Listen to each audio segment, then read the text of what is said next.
Girmiyorlar bize.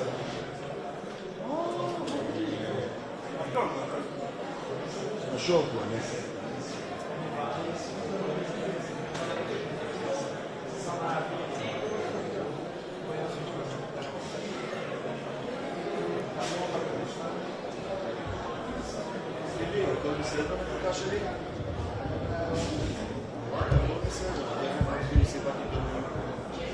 Hello?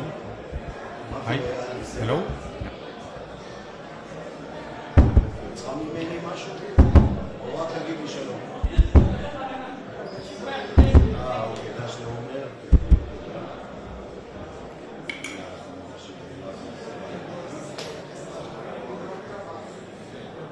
Okay, what we do, it's like this. You take from here. I'm putting mine there.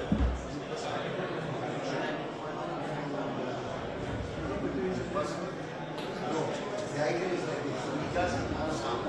So I want to give my phone and give my money. Just to have it. You know? It's okay.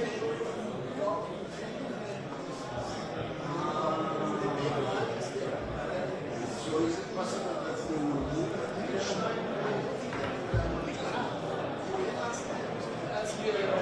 Okay, I'll ask. Who's the guy to ask? Maybe? This?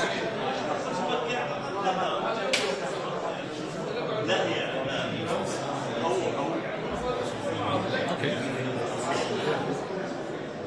Something like that?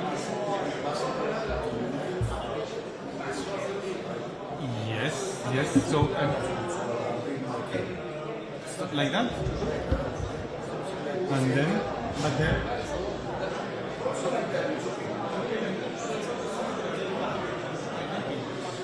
I think, but first Stefan will start. Okay, I hope I will remember. If I don't remember, because I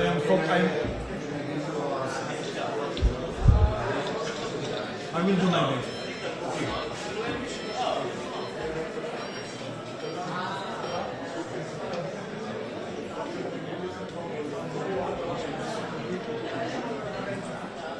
Okay.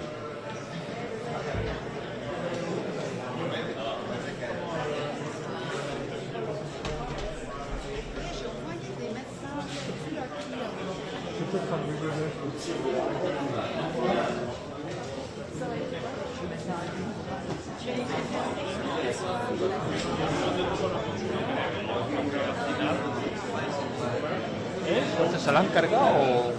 No, no sabes. No lo puedo hacer, lo que pasa es que me tengo que ir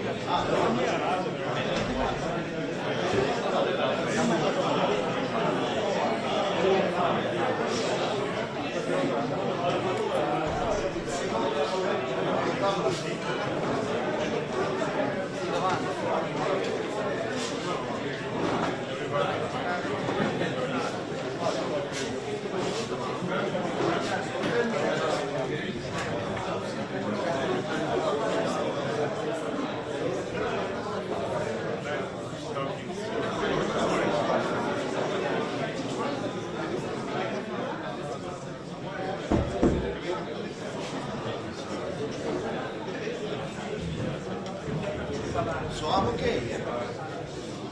Please. There are still seats in the first line, in the second, third.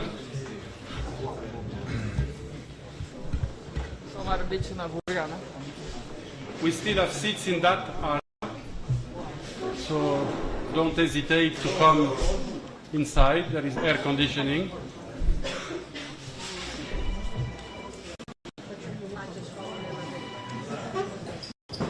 Please. Alvaro. Please come. It's nice to evacuate the door in case somebody is late, so don't hesitate to sit down.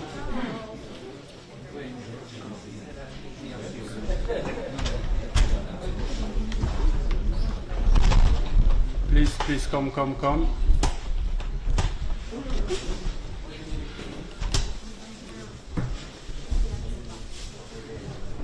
Welcome to everybody. So many microphones. I'm shy. So, dear friend, I'm very happy to see you all this morning in Saint Xavier on behalf of the Terra Santa Museum and the Custody of the Dandal. Warmly welcome you to Saint Xavier, the mother house of the Franciscan of the Holy Land and the future home of the Terra Santa Museum, Art and History. It is a great pleasure to welcome Dr. David Catalunya, director of the research project, the Bethlehem organ, who has been passionately studying this exceptional instrument discovered in Bethlehem, and which brings us together here today.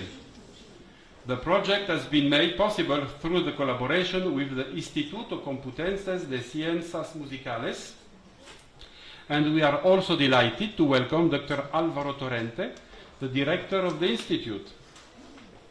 We will hear one after another, Dr. Alvaro Torrente, then Father Eugenio Aliata, archaeologist of the Studium Biblicum Franciscanum, then Dr. David Catalunya, the project director, then Winold van der Putten, organ builder, then Cos van der Linde, an organ expert.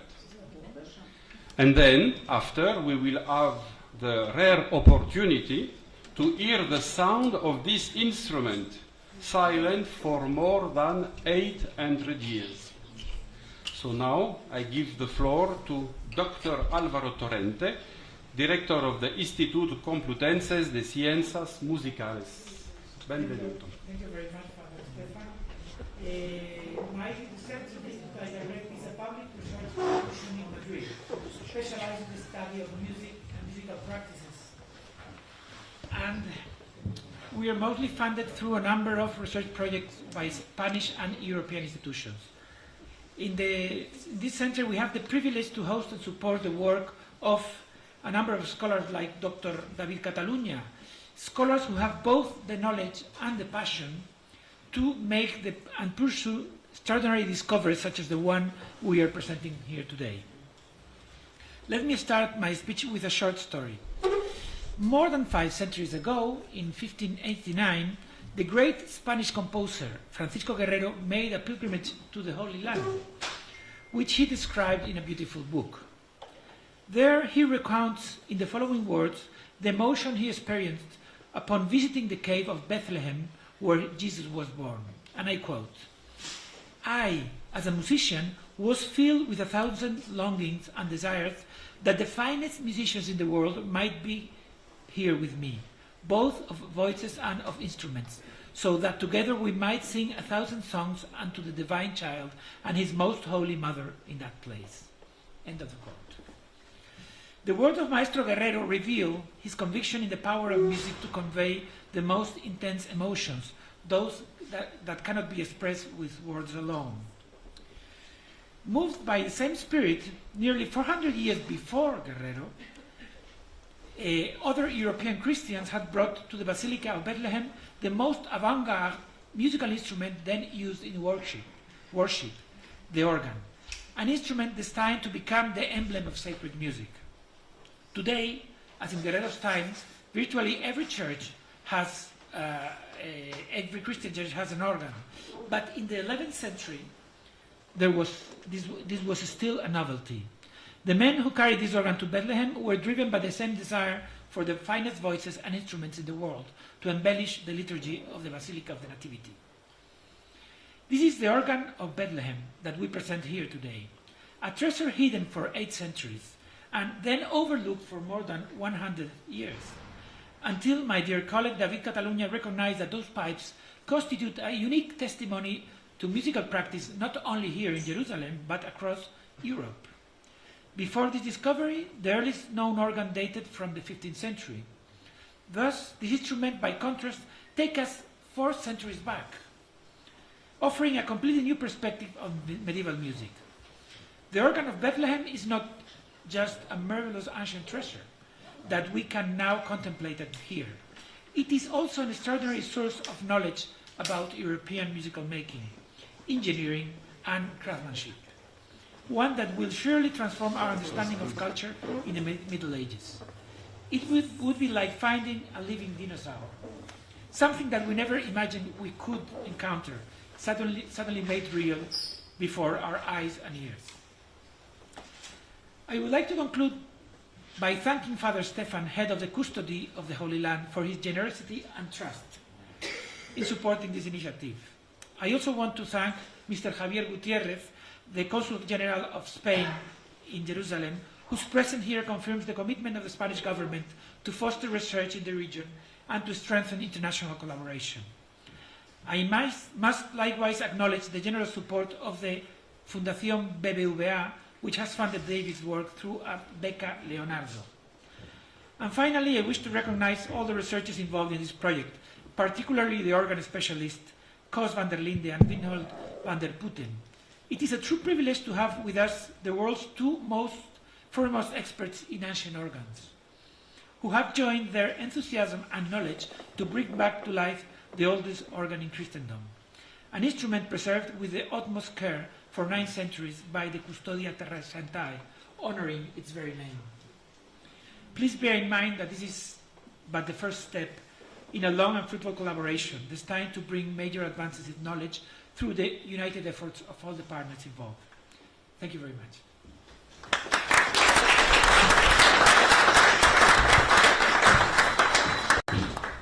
Thank you very much, Dr. Alvaro Torrente. Now, Father Eugenio Aliato, archaeologist from the Studium Biblicum Franciscanum and director of the Terra Santa Museum, SBF Archaeological Museum. Thank you.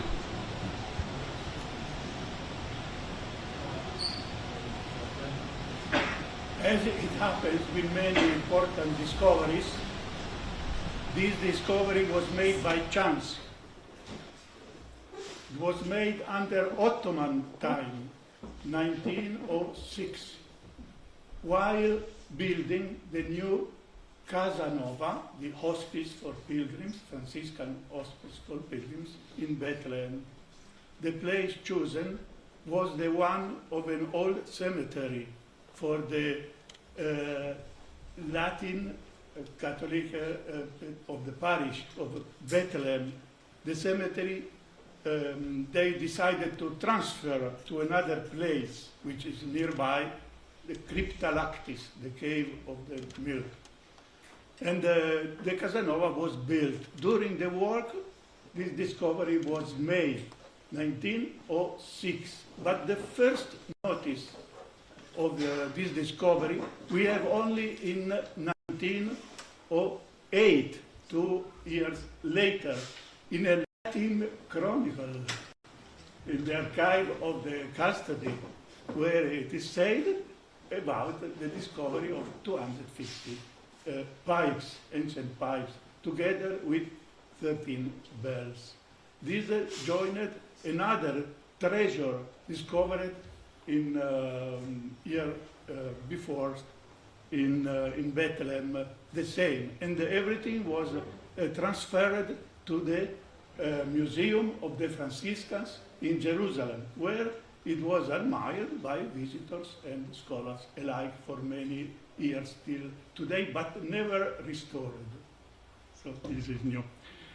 And we have, I will show you, a map made by the Franciscan Ladislaus Meyer, German Franciscan, in 1749, of the monastery in Bethlehem, where the place is clearly marked, not the place of the discovery, the place of the cemetery. So it is number 6. Number 6 is here, just next to the Franciscan monastery. Now the Casanova is still in that place, hospice for the pilgrims. This is all we can say about the history of the discovery. So we have to thank the new scholars who did the remaining part of the study. Thank you.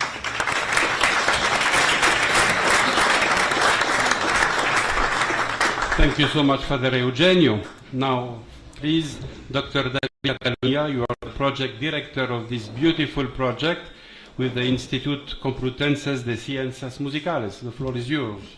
Thank you, Fra Stefan.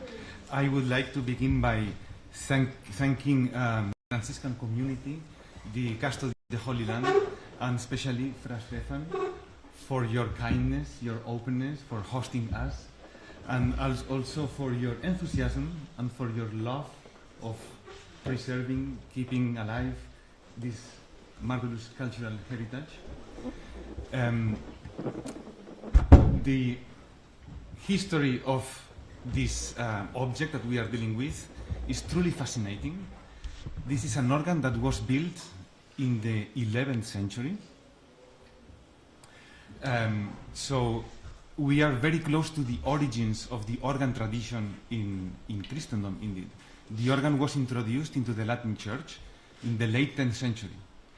So at that time there was a peak of enthusiasm about the organ. So it very quickly became a symbol of the Latin Church. So this organ was built in the early 11th century, we suppose. It was used somewhere in France for nearly 1 century before it was transported to the Holy Land by the Crusaders in the early 12th century. During the 12th century, it was used at the Nativity Church.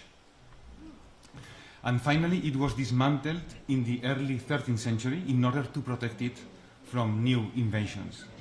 So the Latin clerics of the Nativity Church took utmost care of preserving this material in the hope that one day they could recover it and make it sound again.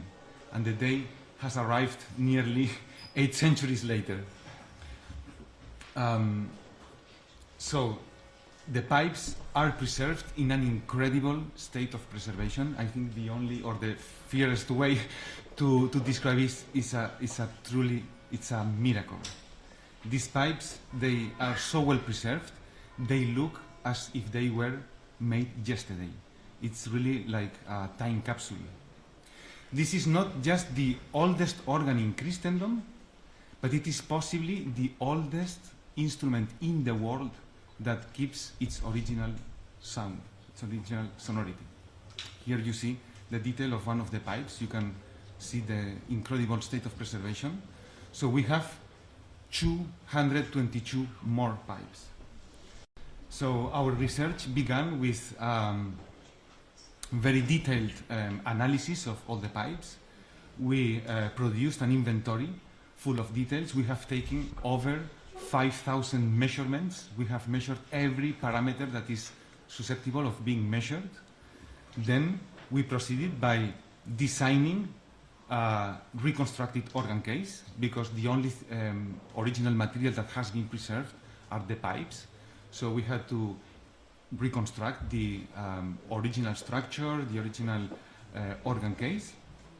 And the original idea of the project was to bring this instrument back to life through a replica. It was during the course of the investigation that we discovered that 8 original pipes continue to sound exactly as they sounded 1,000 years ago. So for the reconstruction of the lost organ case, we have used different information, mainly provided by medieval iconography, but also medieval treatises on organ building. Because as I mentioned before, in the 10th, 11th century, there was a peak of enthusiasm for this new technological device. So we have a golden age of the organ. In the 11th century, we find many treatises that describe how to make pipes, how to build organ cases, and we have used this information to reconstruct the missing parts.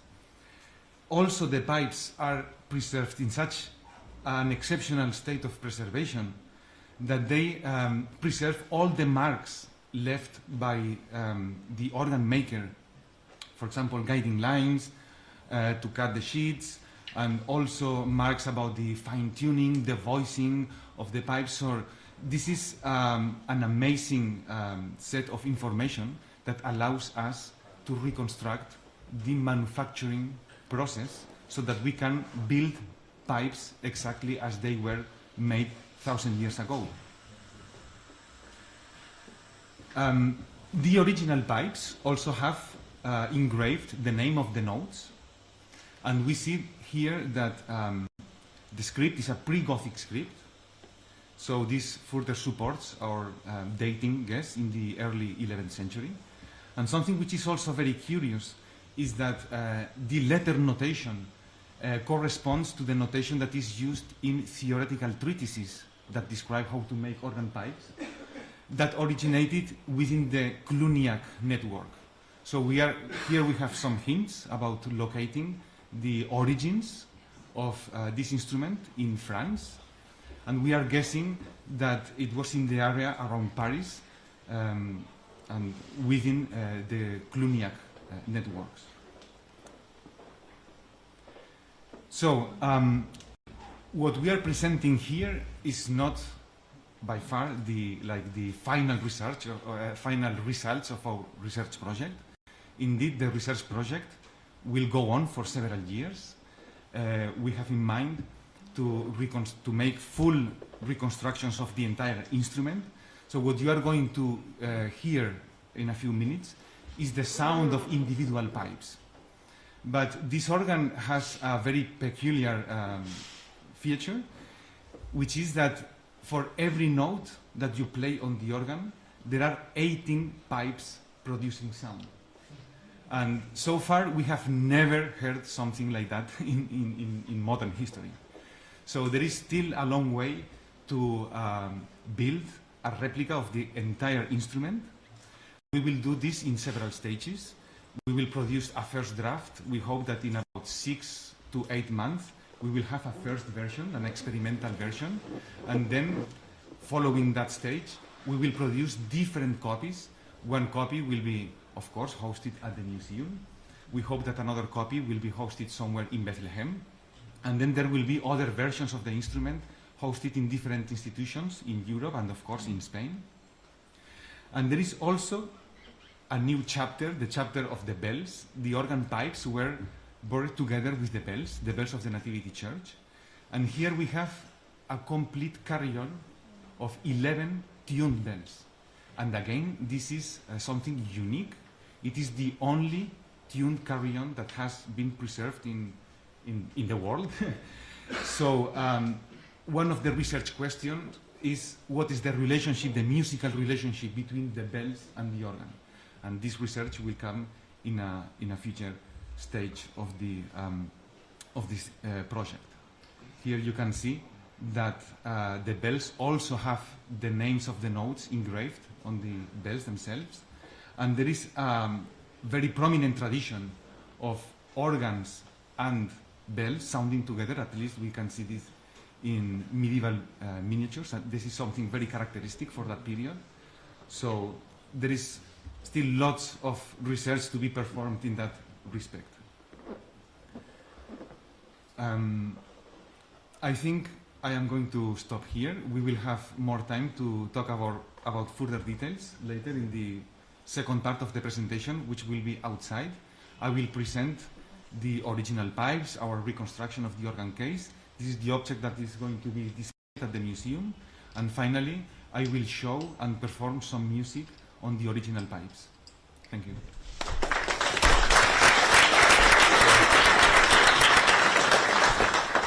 Thank you very much, David. Now, please, Mr. Winol van der Putten, organ builder, member of the research team. So, please.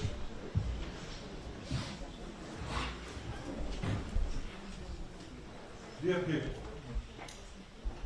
as an organ maker of old age, now in my retirement, I feel honored to be part of the research team of this extremely old pipe from Bethlehem.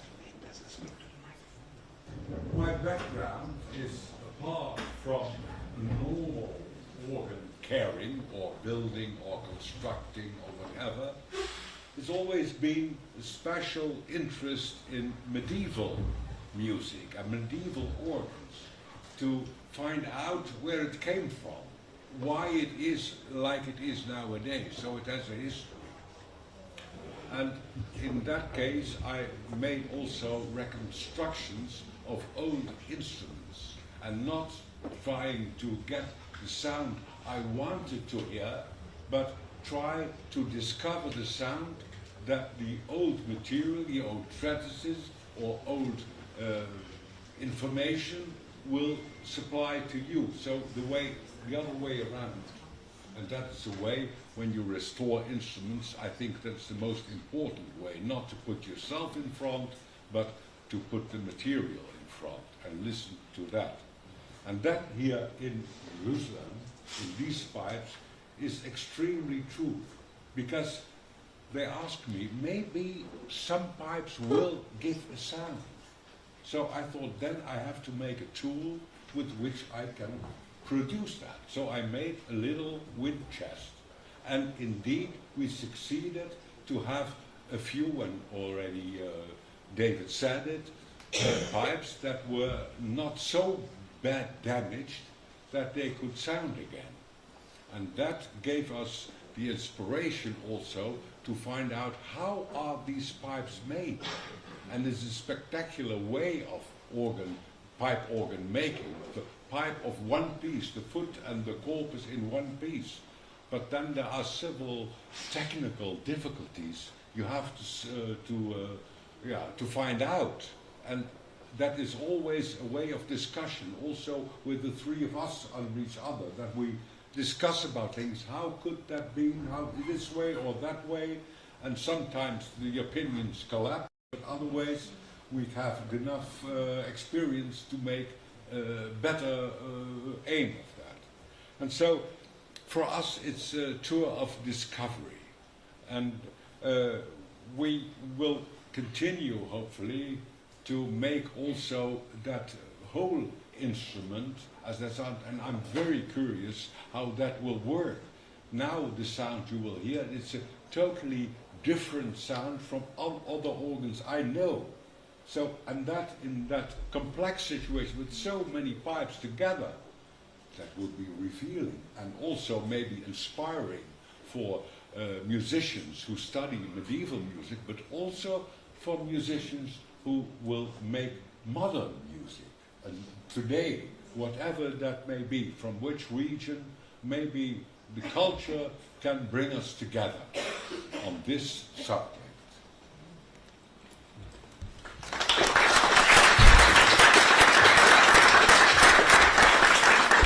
Thank you very much, Mr. Winold van der Putten. So now Mr. Koos van der Linde, organ expert and member of the research team. Welcome. I think I'm better understandable if I'm sitting on the microphone. Otherwise, it's too long.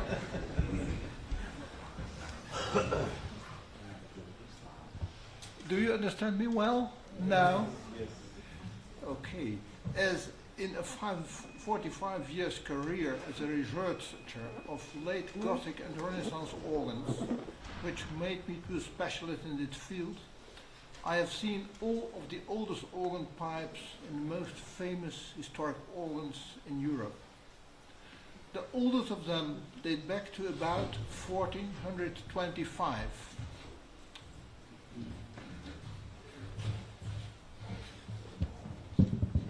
So it's better like that. Okay. So the oldest one date back to 1425, and examining them has always been a fascinating experience. They are material witnesses to a long gone era, and their sound brings that era back to life. You really get a kind of emotional bond to the pipes if you research them. They are not simply objects to be measured, to be photographed and so on. They are a kind of living things that sound and give us an impression of how the music has sounded in the time they were made. But none of these precious pipes is comparable to the even 4 centuries older ones we have here. And none of them has such an eventful history, as you have heard.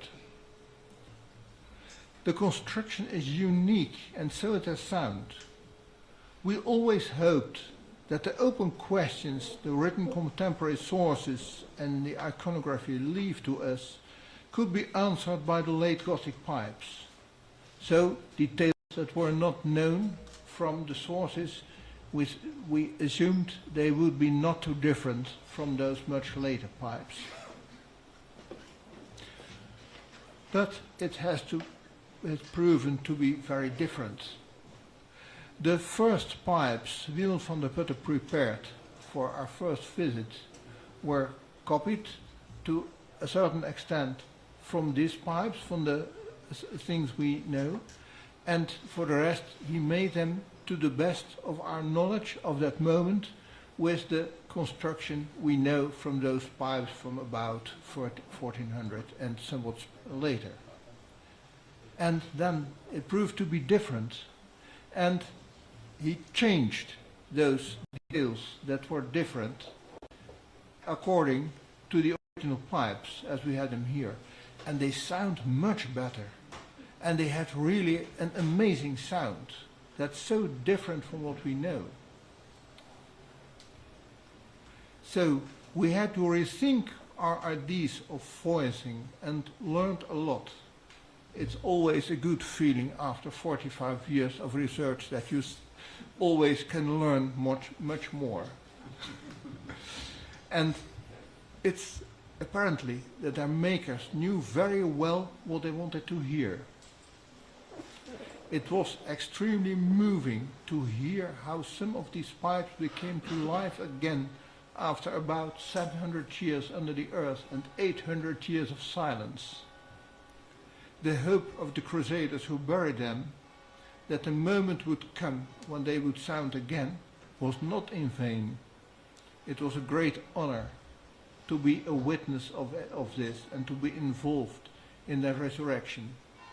And I hope that replicas will get us more, even better impression of the sound, and will really be a bridge to the past, to understand the music of the time better and to reproduce it in a better way. You will hear one pipe for each note. The original had 18 ones. You can perhaps a little bit imagine what the effect will be. But even to us it will be a surprise. We have only in existing instrument about 5 or 6 pipes of the same pitch sounding together. And it will be a new world to hear all 18 pipes for every key. It will be an amazing sound. Thank you.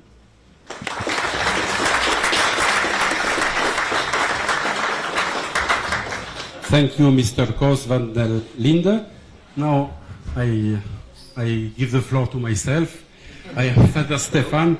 In this moment I am the superior of the Holy Sepulchre. I used to be the superior of the Basilica of the Nativity, and I am the chairman of the board of directors of the Terra Santa Museum section Art Archaeology.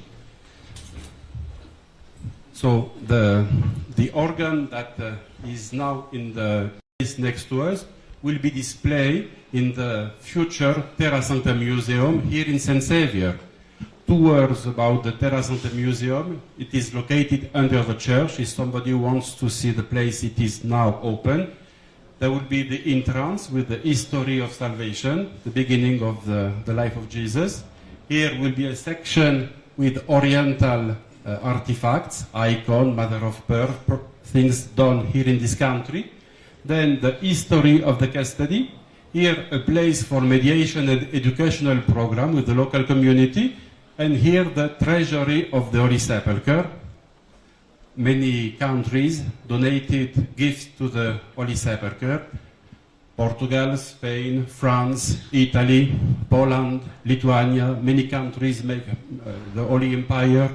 Many countries gave the maximum of the best they were able to do in these countries, and there was a little bit of rivalry between the two countries, so everybody wants to give nicer. And in the middle of everything, in that room, will be located the organ that is presented today.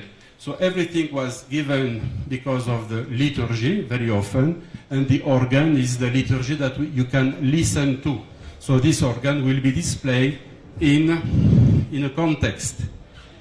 This organ will be displayed in the former cloister of the convent. There used to be a cloister, which we have chosen to preserve and incorporate into the museum scenography.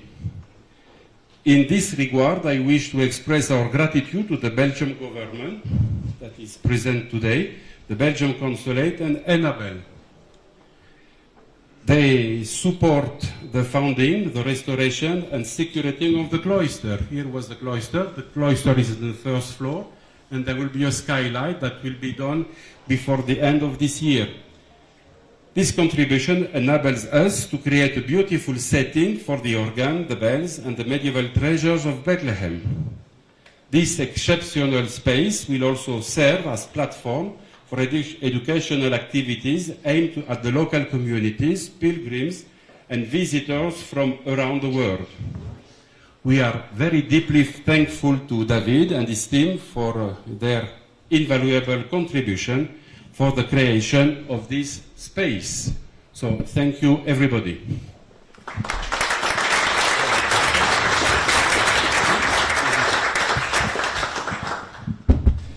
So now I think we can move to the second part of the presentation, which will be rather informal.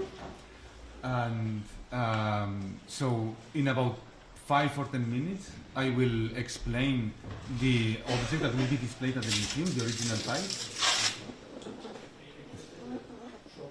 Yes. Do you have a name or a nickname for this organ? The Bethlehem organ?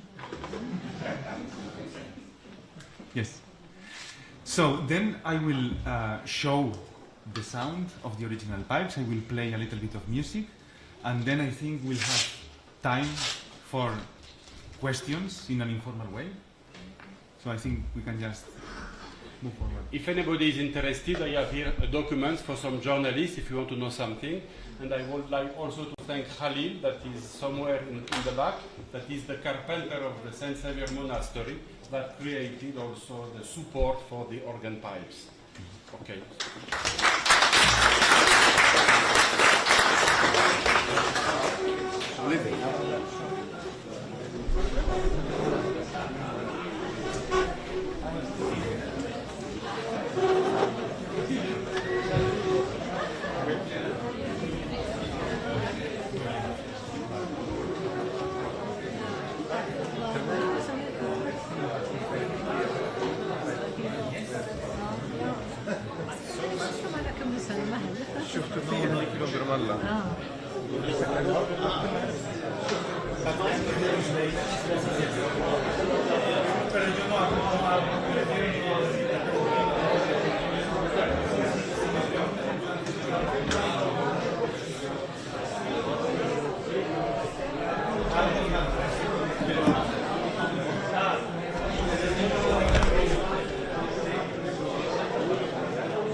Here we have the item that will be displayed at the museum.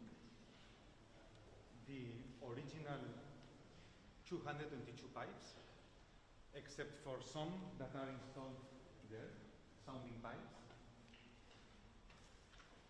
The only part of the organ that has been preserved are the pipes. So we had to reconstruct the organ case.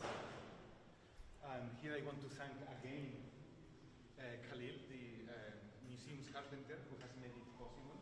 Indeed, it has been an extremely moving and experience to establish this network of collaboration, truly international collaboration, but also I'm very happy that we were able to use local resources. And I must say that he has done an incredible work, and we are so grateful for that. Thank you for making it possible.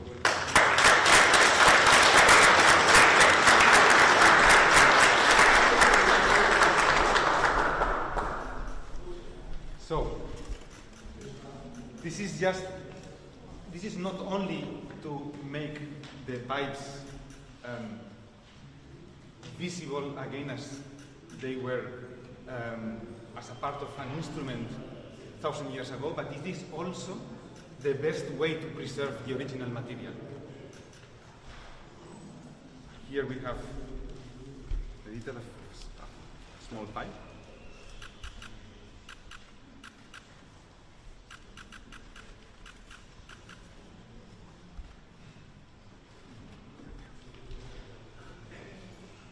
And now, if we move to this part,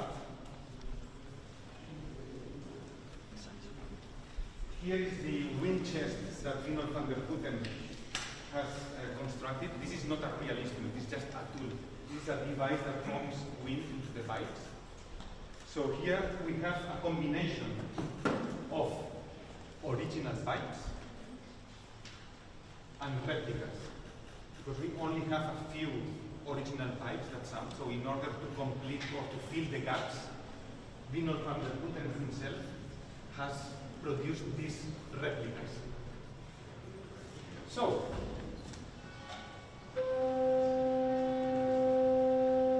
this is the sound of an original pipe.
a piece of ecclesiastical chant that has a long tradition, and it is still seen today. Yes, we sing Benedicatus Domino. Yes. Not exactly that one, but we sing some Benedicatus Domino. 11th century versions. So here we are, bridging present with past. So here we are listening the same melody as it sounded 1,000 years ago. I was the superior, as I said, of the Basilica of Bethlehem. So we still sing in Gregorian Basilica in Bethlehem. So we didn't know that this organ was able to play, but we are still in the footsteps of what was done in the 10th century, the Middle Age period. So there is a big tradition that still goes on today. So it's important for us to find our roots, Latin roots, in the liturgy of the shrine. So thank you. But maybe you can play again without the bells.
Okay, so don't hesitate to take a drink, and you can ask things to David.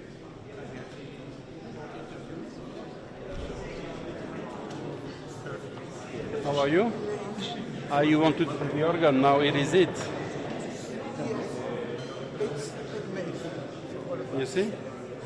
But we need to wait 3 years before we can display and show it to public, because when we get the museum, you can see it. Yes, yes, yes.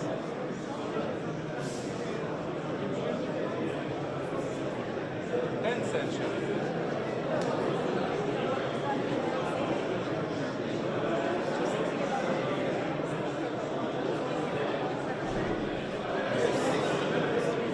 We have some liturgical books from this period, from the old tradition.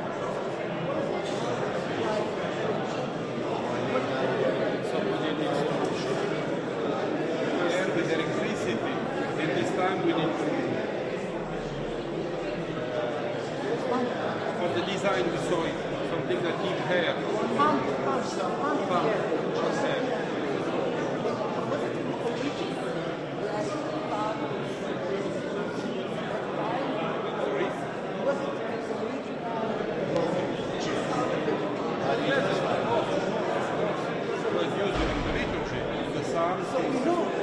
We can play music or to be accompanied the songs.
Chum.